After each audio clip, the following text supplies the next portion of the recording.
A jury is sworn in, and each side is on the record giving their opening statements in Chad Daybell's murder trial in Idaho.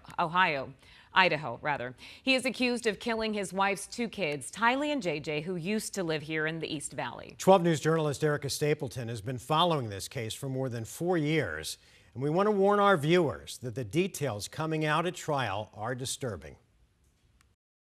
That's right. Both sides had to address some of the most compelling evidence in this case: bodies found buried on Chad Daybell's property.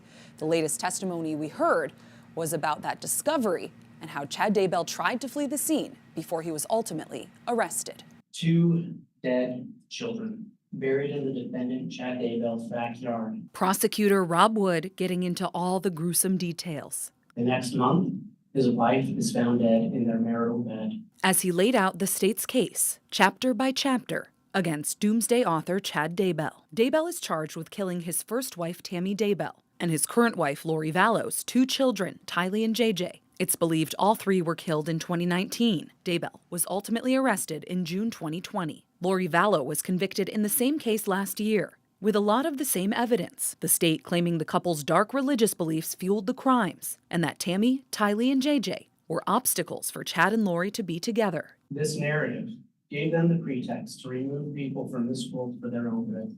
Don't be distracted by speculation. In his opening statements, Daybell's attorney John Pryor set the stage to blame Lori and her brother Alex Cox for the crimes, calling Lori, quote, manipulative. Whenever there was a problem or a threat to Lori Vallow, you'll hear testimony that Alex Cox came to the rescue.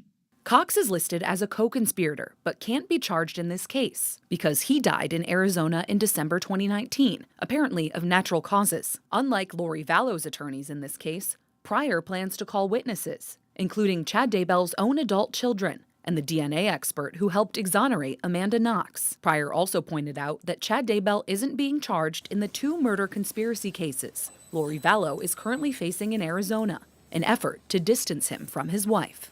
I'm going to ask you folks to return the verdict not guilty. The state's first witness, Idaho detective Ray Hermosillo, who also testified at Lori's trial. He walked the jury through his role in the case, how it started as a welfare check for the children, then a missing persons case, and eventually a murder case. Prosecutor Rob Wood saying the jury's verdict will be the final chapter in this, quote, tragic saga. Chapter that delivers justice for Tammy, justice for JJ, and justice for Tylee.